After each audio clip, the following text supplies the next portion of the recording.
2024.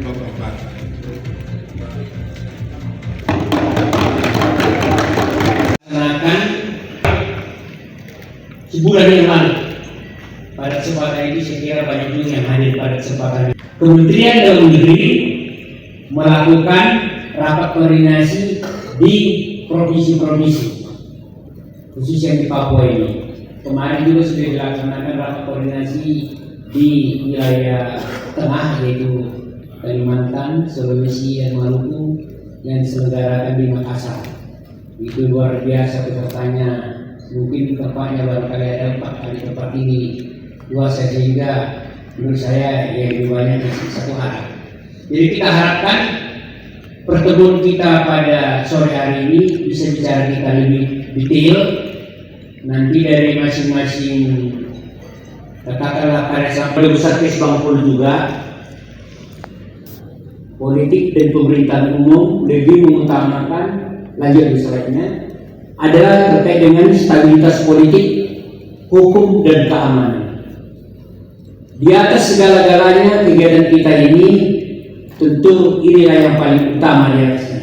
Kalau ini sudah berjalan dengan baik, apapun yang kita laksanakan mau baik ekonomi, budaya, sosial segala macam pasti bisa berjalan dengan baik. Jadi terus terang kepada Bapak Ibu sekalian, apa yang saya sampaikan ini adalah rangkuman atau pesan-pesan yang disampaikan oleh Bapak Mendagri, Bapak Menko Polhukam, Kapolri yang disampaikan oleh Pak Arham kemarin, kemudian Pangkop Gap wilayah 2, wilayah 3. Jadi kita rangkum, nanti Bapak Ibu sekalian nanti bisa mendapatkan informasi itu terkait dengan stabilitas politik, itu yang akan kita laksanakan pada kesempatan ini. Tentu didukung oleh stabilitas hukum dan juga stabilitas keamanan. Inilah sinergi daripada inilah kita untuk melaksanakan pilkada kita yang akan datang ini. Pada kesempatan ini, pada tahapan pemilu ini, kita pada hari ini kita sudah mulai memasuki tahapan yaitu pemutahiran dan penyusunan daftar pemilih DP4. Jadi tadi saya sebelum masuk sini sudah berbincang-bincang juga dengan Ketua KPU, mana dulu itu? Ketua KPU, apa sudah mulai disusun daftar pemilih sementaranya? Belum Pak, masih dalam proses katanya begitu. Jadi memang masih dalam tahapannya itu. Jadi tahapan ini kalau dilihat ini sangat banyak sekali. Namun demikian, tentu Bapak Ibu sekalian sudah tahu bahwa pemilu kita, pilkada kita akan tetap laksanakan. Jadi kami banyak juga mendapat berbagai informasi dari daerah ini. Ada yang mengatakan bahwa ada yang PJ sudah punya di mana-mana, kan gitu ya. Di pada kesempatan ini saya sampaikan kepada Bapak Ibu sekalian bahwa sesuai dengan arahan daripada Bapak Menteri yang akan saya sampaikan pada kesempatan ini adalah bahwa PJ itu akan mengajukan pengunduran diri 40 hari sebelum pendaftaran.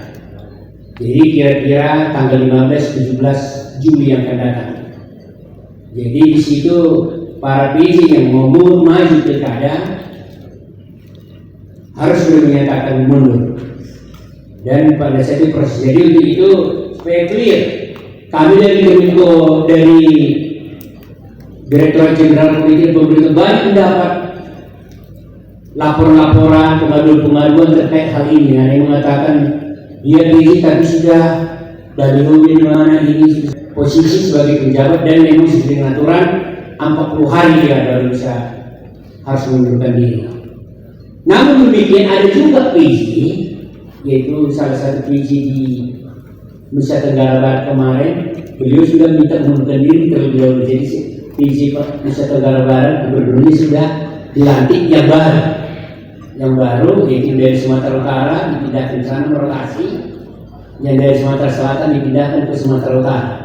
Jadi artinya kalau memang ada di sini ada berapa PJ? Kalau nggak salah saya ada PJ. Jadi kapan pelantikannya? Sampai saat ini masih disimulasikan karena rupanya setelah pemilihan ini ada masa perhitungan suara 1 bulan, kemudian untuk menghitung masa kalau misalnya ada terjadi sengketa.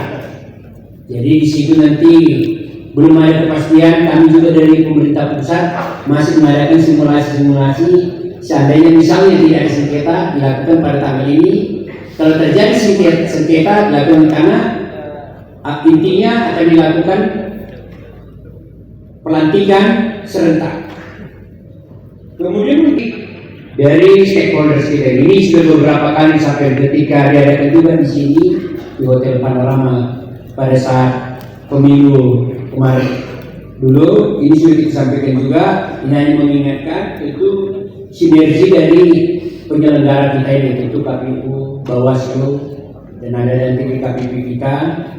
Kemudian pemerintah pusat memfasilitasi seandainya misalnya terkait dengan misalnya dana dan hibah yang disampaikan kepada KPU, kemudian kepada Bawaslu, TNI, Polri memastikan. Jadi salah satu tugas kami saat ini adalah nanti untuk memastikan, kita akan lihat datanya nanti seperti apa penyaluran dana hibah yang disampaikan kepada TNI, Polri, kemudian kepada KPU, Bawaslu terkait dengan ini. Kemudian tentu saat ini Mas kita juga berikut adalah TNI Polri dukungannya terhadap pengamanan. Di sini saya kira Pak Kapolda dan para kalangan TNI juga pasti sudah ada arahan dari atas apa-apa yang harus dilakukan. Karena saya perhatikan apa yang disampaikan oleh Kapolri melalui perwakilannya hampir sama semua. Kemudian media negara kita ini dan masyarakat juga dalam hal untuk mengikuti pilkada kita yang akan datang.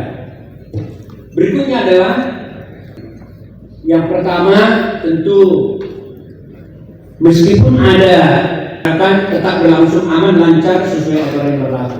Tadi sudah kita singgung sedikit. Kemudian yang paling salah satu yang penting juga adalah partisipasi pemilih yang tinggi. Kemudian tidak terjadi konflik. Makanya untuk khusus di Papua Barat Daya ini saya cerita sedikit, sudah 3 kali saya ke Aifat Timur sana, sampai ke dalam itu, ke daerah konflik itu bersama-sama teman-teman dari Kapolres Mebrak, teman-teman dari sana. Dari 1.200 kakak yang mengungsi itu sudah kembali ke lokasi, kembali ke asalnya lebih kurang 900-an kakak ya Pak ya. Saya tinjau kemarin kunjungan saya ketiga ke sana, ada 200 kakak lagi yang belum kembali. Mereka sudah memang mau kembali, hanya memang masih putus jembatannya. Jadi mereka nggak bisa sampai ke sana. Harapan kita saudara-saudara kita ini bisa kembali, akhirnya mereka menyeberangi sungai untuk ke daerah asalnya mereka itu. Cuma ini sungai saya kira berbahaya karena bisa tiba-tiba nanti airnya besar. Jadi berbahaya untuk mereka. Jadi oleh sebab itu harapan kita dari Anjur dan lapor kepada Bapak Menteri juga sudah memberikan surat kepada Gubernur dan juga Bupati se-Papua Barat Daya ini supaya saling tolong-menolong, bergotong royong untuk membantu Maigra.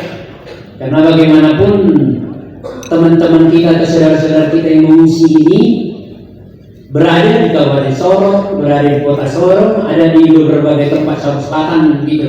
Jadi sebab itu mereka tinggal 200 kepala keluarga ini. Jadi nanti kita betul-betul untuk membantu mereka. Harapan kita bisa tidak bekerja sama untuk itu. Provinsi Papua Barat Daya ini berjalan dengan lancar. Ini ya. Lanjut terkait dengan partisipasi yang tinggi ini, sebagai informasi juga kepada Bapak Ibu sekalian, Papua Barat Daya ketika kita melaksanakan kegiatan mirip seperti ini sebelum melaksanakan pemilu yang lalu, kita menandatangani dan benar-benar terbukti Papua Barat Daya ini terselenggara dengan baik. Kalau ada pun sedikit dinamika ya